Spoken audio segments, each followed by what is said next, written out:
We are carrying on with our series, A Living Hope, and we're moving on from the big challenge that was a living hope to the idea of living in holiness.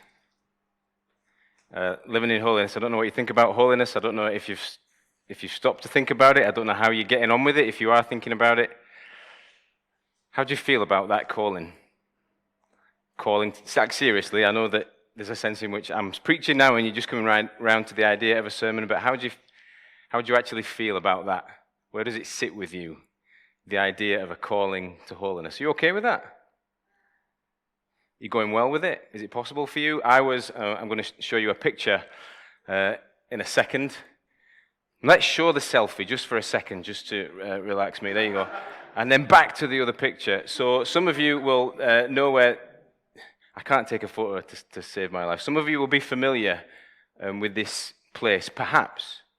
Maybe some of you won't. We're thinking about Peter, and I was privileged to walk in his footsteps about a month ago, and we're thinking about the idea of holiness.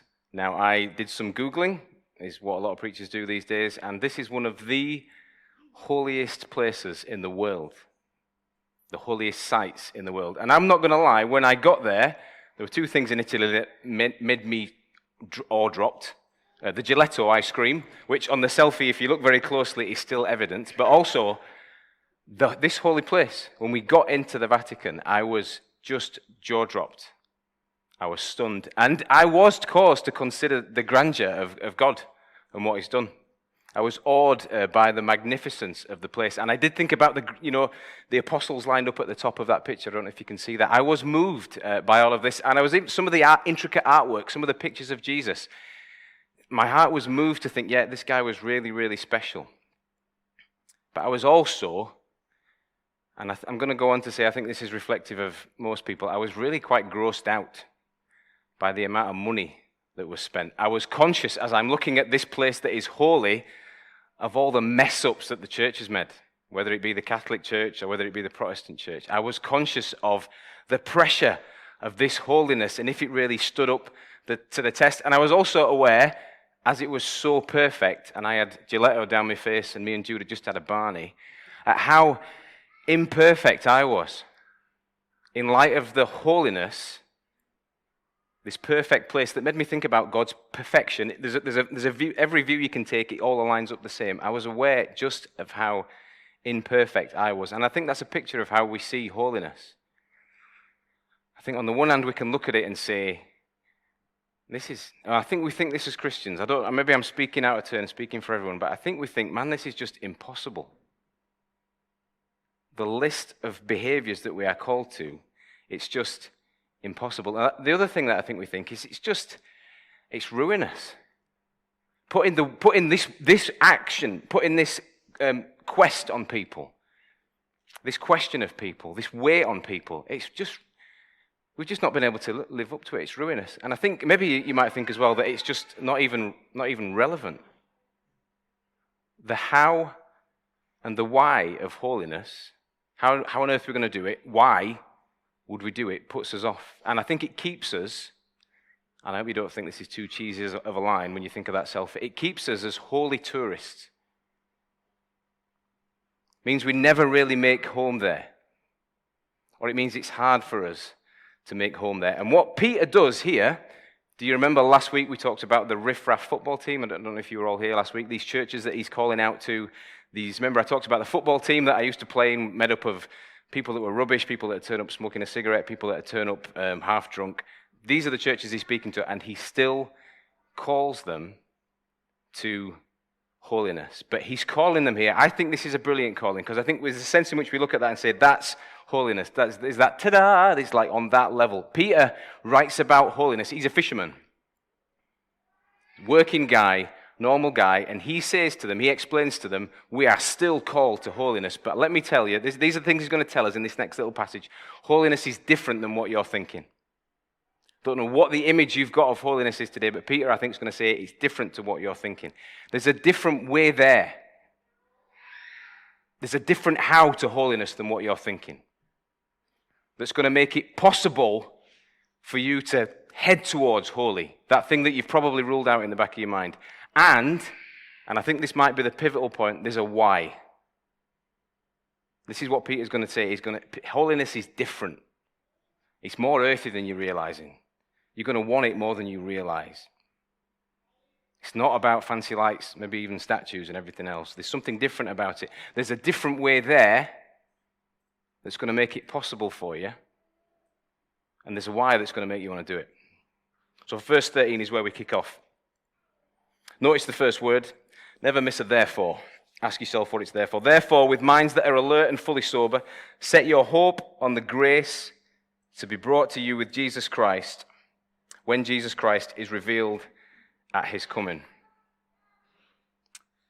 Holiness is not, this is one of the things that Peter says, and Paul says this, in fact all the New Testament authors say this, holiness is not something we can do now. Doesn't start with what we're able to do now, but it starts with what God has done. We think about holiness, I don't know if you go down this route, but I've definitely had periods of my life when I've reflected on trying to be better and trying to be holy, where we look at it as a bit of a tick box exercise. We sort of work at the things in our character that we think is going to make us better, and we sort of eke through them. And we think of those long lists in the New Testament, if you're familiar with the Bible, the list of behaviors that we're called to: don't get drunk, honor your father and mother, be gentle, be kind. We think about all these lists, and we think if I can just keep going with these lists, eventually I'll achieve, I'll climb the ladder far enough and I'll achieve holiness. All the commentaries that I read about holiness say that holiness, the lists that call us to these levels of behavior as people trying to be holy, all start with what word? They all start with a therefore. All of the lists, all of the long lists of behaviors we should attribute with holiness that we're striving for, all start with a therefore. In other words, they always spring from something that God's done. It's the other way around to how I often think about it, or we often think about it, that we're on that ladder trying to work our way up. The Bible reminds us God breathes out to us. Doesn't work that way. It's the flip side of that. You spring out, the works spring out from what I've done. And here, in this instance, the thing that springs into life and springs us into action is what? It's the grace that's coming. We change, this is what this passage is saying as we think about being led into holiness. We change, we holify, we are going down the path of holiness. We take our first steps down that road, not because of what we do now, but because of what God's done for us in the future. I don't know if you know anybody that, if you're working hard, and maybe even a job that you don't like, if you know anybody that's near retirement, it can be really annoying to work with people who are near retirement. Or you're working along with somebody who is on their way to a better job. I have borderline expletives in my mind as I work here at Xscape with a few people who are in that position when I think about them. And you can see the road that they're on. There's one of the guys here that I work with at Christchurch, a lovely guy who I work with, but he's got a really stressful job. And in the last 6 months, he's moving on to something better. And he comes in with the most frustrating, to me, spring in his step that I have ever seen. He came in the other day, and he's not given to this kind of chat at all, but he came in the other day and he said, "Isn't it lovely outside, Ash? Isn't it just so beautiful?" And I'm like, who is this guy? And do you know who he is? He's a guy who's not living in light of the day-to-day rubbish job that he's got, the tricky job that he's got, the stressful job that he's got. He's there, and he's doing it, but that's not where he's based. He's living in light of the nice little number that he's got coming, 2 days a week. Can't wait to start. I've loved him to this point. When he's been stressed, we've connected. And now he's moved on. And I can see it in him. Something different, because he's living in light of his future. This is what Peter is reminding of us here. We think holiness comes from what we can do. And Peter says, nope. It's what God's done. It's this thing that God has set in front of you. The grace, I think, as I read it, being fully revealed. we anticipate that a moment. This is what we believe as Christians. This is if we hold the Bible and we believe it. There is a future grace for us. There is a point. We talk about grace now. We experience it, some of it now. There's a point when we're going to look our Savior in the eye. There's a point when we're going to realize God's brilliant plan. We're going to go, oh, yes, this is what it is. This is what draws our eye. This is the way to holiness, Peter is saying. It's what God has done. And here is how it plays out. And it's quite an interesting phrase. It might not appear initially interesting. Sometimes the Bible's like that, not initially interesting. This is a great little phrase. Therefore, with minds that are alert and fully sober. There's a really interesting word behind the alert minds bit here. It's the idea of girding up your loins. I'm not going to do it, but I'd love to know who knows what that means. You've probably said it and thought, I don't really know what I'm saying. I don't really know what that means. The idea behind girding up your loins is, in Bible times, or in the ancient Near East, and probably still to an extent today, people wore their long robes. Except there's going to be occasion when they're going to need to crack on and do some work, or they're going to need to leave somewhere early. And what they do is, and I can't help but visualize, they're going to gird up their loins. They're going to pull up their garments like this, so they're ready to go. So they might not even be off yet, but they're going to gird their loins. So the idea with the Passover, there's a bit of an idea in the Passover this, where God's people are trapped and they're going to need to get away. God's going to rescue them. And he says, you're going to need to be ready to flee really quick. You're going to need to gird up your loins. I think as I try to think about this, there's the idea of sticking your coat on. You might say that, or you might have the idea of rolling up your sleeves. It's those sort of ideas, except this is not meant in that sense. It's girding up your minds. Have a mind that is focused like that. A mind that is ready to go, fully sober, ready to roll. Living in light of the future. As I thought about this, I thought about sportsmen and women who use this idea of visualization. I don't know if you're familiar with this, but Djokovic is all about this. He visualizes the prize and every step along the way. His mind, and you can see this in him, is calmly focused. There will be rugby teams, Scotland maybe even right now, one of them, England almost certainly, what happened yesterday, unbelievable, focused.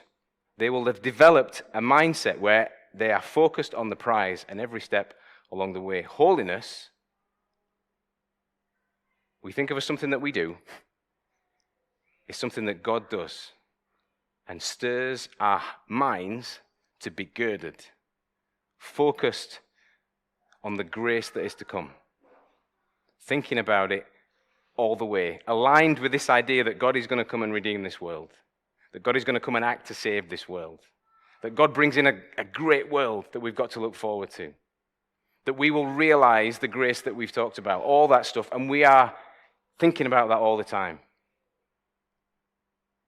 What a challenge to us when I can't go 20 minutes without looking at my phone. Focus your minds. This is the first thing I think that we see on the step towards holiness. Then he moves on, Peter, verse 14 to 16.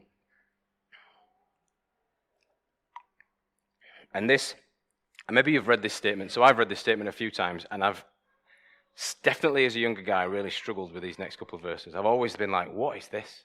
How can he say this? As obedient children, do not conform to the evil desires you had when you lived in ignorance. And it says this, it's not like we can skip round it, because this is a constant narrative through the Bible. Just as he who called you is holy, so be holy in all you do. For it's written, be holy because I am holy.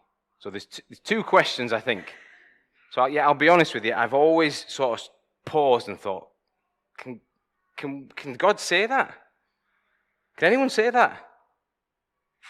God is speaking as a parent here, and as I read it through this week, I remembered how my parents used to speak to me and discipline me sometimes, and you'd answer back and they'd say, well, why should I do that? You'd say to them, why should I do that? And they'd say, because I said so. That would be did you ever get a because I said so? That would be the answer you get back, because I said so. And that should be enough for you. It's that kind of reasoning that God says, be holy. It's like that. Be holy because I am holy. Can we believe that? Can we trust? Can we believe in a God? There's a God like that exists like that. Can we trust that? Second question, I think, what's the logic of that? Is that the best way to get people to improve their behavior? Didn't always work for my mum and dad. What's the logic behind a command like that? So we'll answer these two questions, and that'll be the end of the sermon. If you're thinking about whether you should keep listening, we're almost there. Second question, what's the logic? What's the logic behind it? I think we tend, there is a sweeping generalization coming, but it's to make a broader point. We tend to gauge our morality against other people. We often gauge our morality against other people. When we try and live well, or we try and improve our behavior, we often look around. It's what we do as human beings. We look around. The problem with this system is you can always find somebody that's worse than you.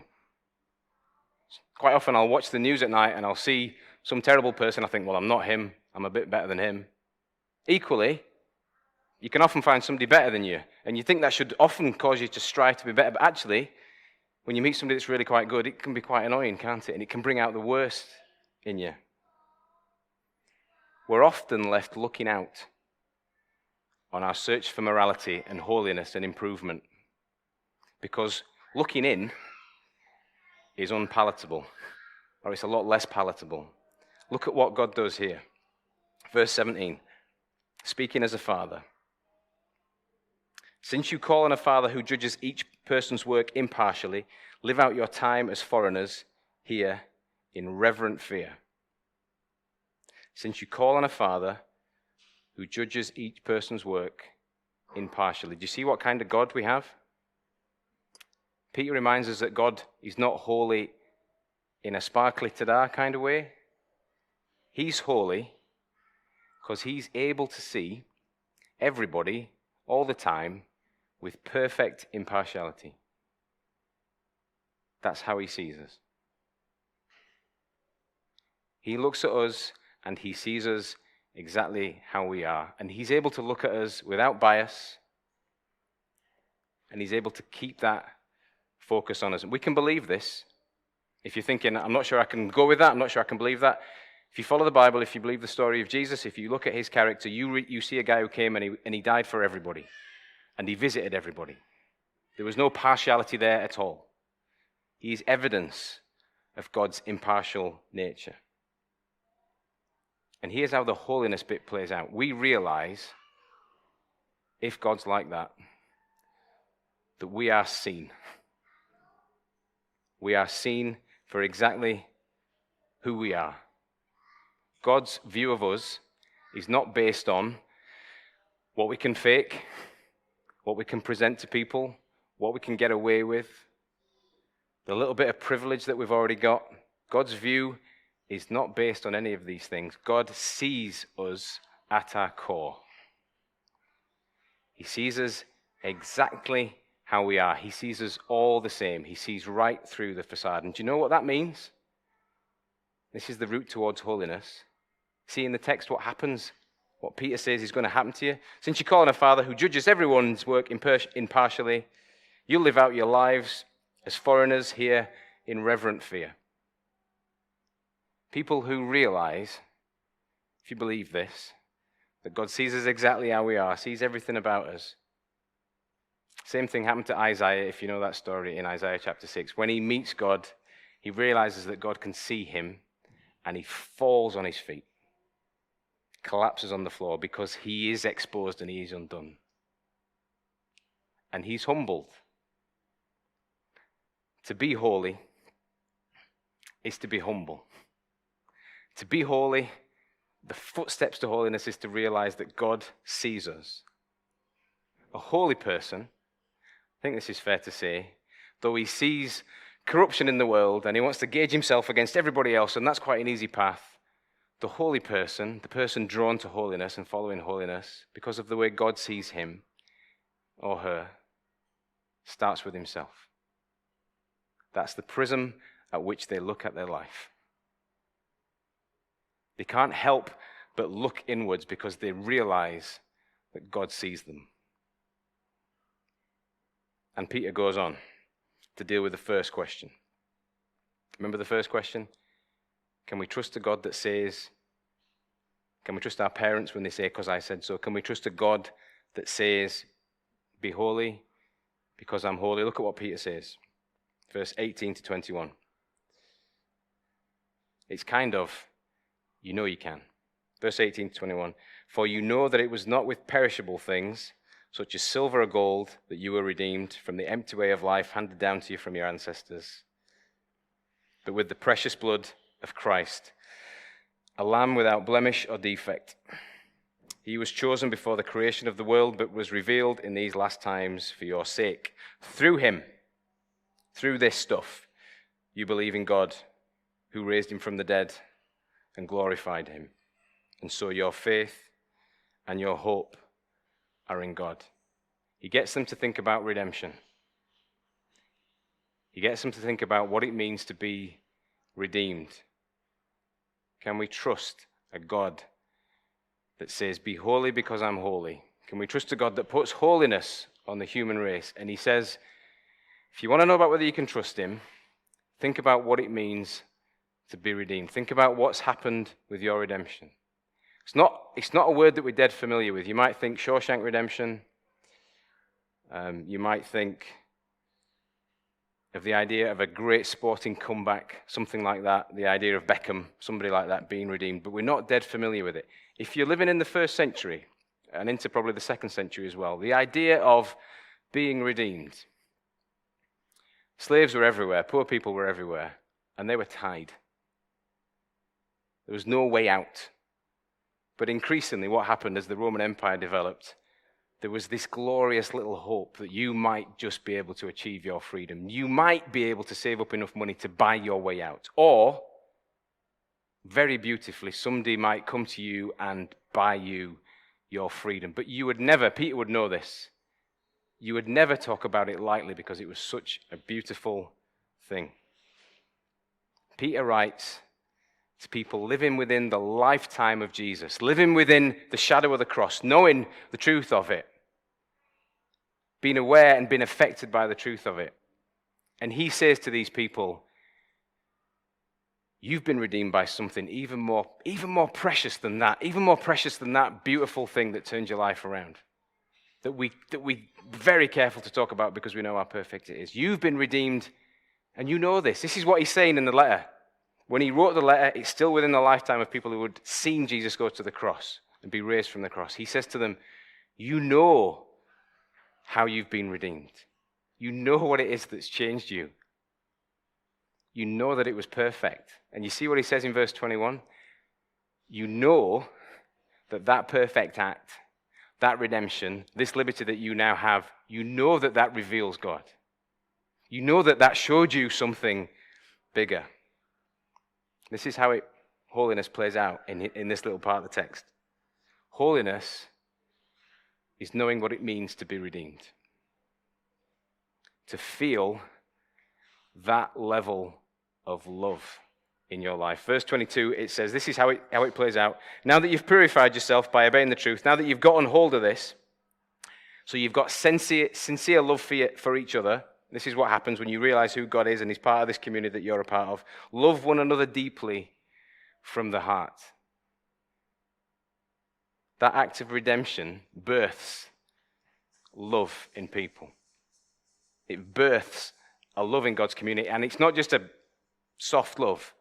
It's a sincere, deep love. I think one of the things you can see as we kind of observe society and people's behaviors, there are kids that we know who grow up in families where they don't experience love and almost don't know how to love.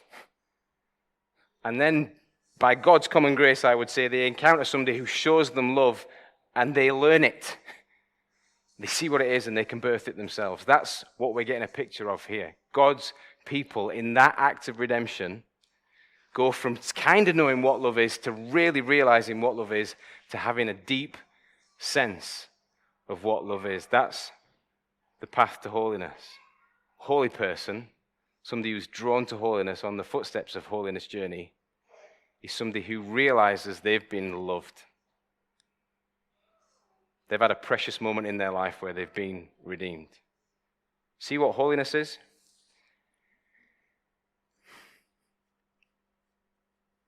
Don't know, maybe it is statues and glorious buildings. I think that's fine. That can take you to a great place. There is a sense of the ta-da about holiness. But you see how Peter describes it? You see how Peter describes the way there? It's different than that, I think. Holiness is a deep, proper love. Holiness is looking at the world's problems and starting with yourself. Holiness is a mind that is focused on the coming grace of God. And it's got a different how. It's not about us knuckling down. Of course, there's a personal responsibility. It's about us realizing the amazing thing that God's done. And there is a why. Church has made so many mistakes, so many overspends, there's so much hypocrisy. But it doesn't take away from the holiness of God and His calling on our lives. Holiness is reasonable. Why? Because He said so, and we can trust Him. Why else? Because He makes Himself believable in His Son. And if there's a God, we'd better do what He says. That's holiness. That's week 2.